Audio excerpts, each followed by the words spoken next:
برزخ کی زندگی میں مرنے کے بعد اور پھر قبروں سے اٹھنے کے بعد کا جو زمانہ ہے، اس زمانے کو برزخ کہتے ہیں۔ برزخ میں پردہ، دنیا سے بھی پردہ، آخرت سے بھی پردہ، درمیان کی زندگی ہے۔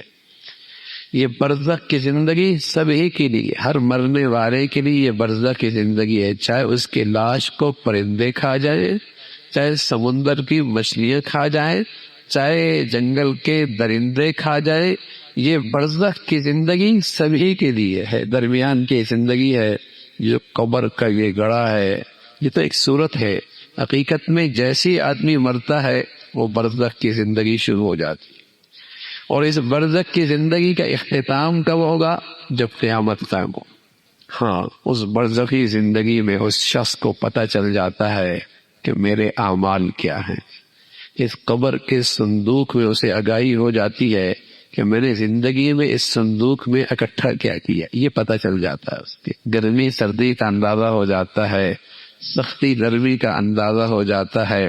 رسول اللہ صلی اللہ علیہ وسلم نے اپنی سچی زبان سے بتایا کہ اس برزخی زندگی میں اس کی کیفیت یہ ہوتی ہے کہ اس کی دائیں بائیں کی زمین اتنی سمٹ جاتی ہے کہ اس کی پسلی آپس میں یوں جڑ جاتی ہے۔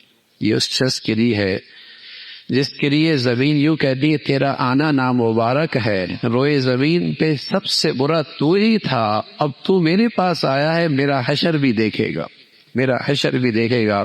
یہ مجرم کے ساتھ سلوک کرتی ہے۔ اور پیارے رسول صلی اللہ علیہ وسلم نے فرمایا اسی زمین کے حوالے جب ایک نیک آدمی ہوتا ہے تو وہ اس کا استقبال کرتی ہے، تو چلتے پھرتے انسانوں میں میرا بہت پسندیدہ شخص تھا، اور میرا حسن سلوک بھی دیکھے گا۔ اور اس قدر کشادہ ہو جاتی ہے، اس کے اندر وسعت آ جاتی ہے، اتنی رونق آ جاتی ہے کہ حد نگاہ تک اسے رونق کی نظر اور خوبصورت نظر آتی ہے۔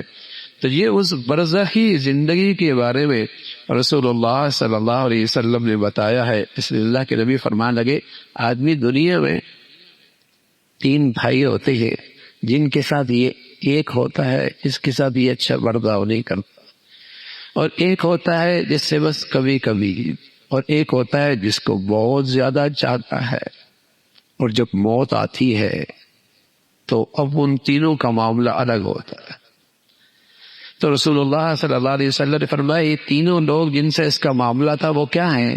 ایک تو وہ ہیں جو اس کا مال ہے، دوسرا وہ ہے جو اس کے گھر والے اہل و عیال ہیں، اور تیسرا اس کے اعمال ہے۔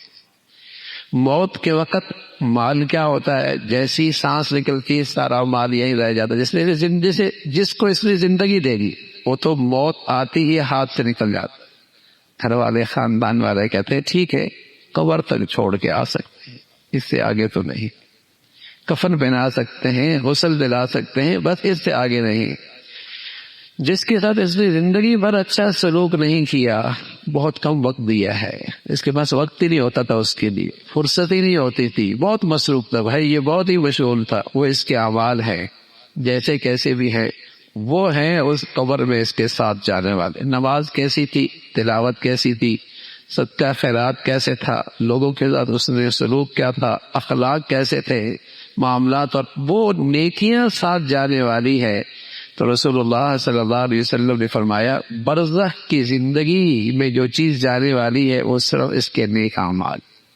نیک اعمال ایسی چیز ہے جو اس کے ساتھ جانے والی ہے۔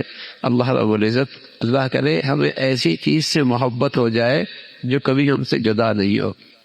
باقی دنیا میں جس سے بھی محبت کی یا تو زندگی ہی میں چلی جاتی ہے یا پھر موت کی گھڑی میں تو جدا ہو ہی جاتی ہے۔ کیوں نہ ہو، نیکیوں سے محبت ہو جائے اور اس سے تعلق بن جائے، زندگی بھر وہ نیکیاں ساتھ رہیں۔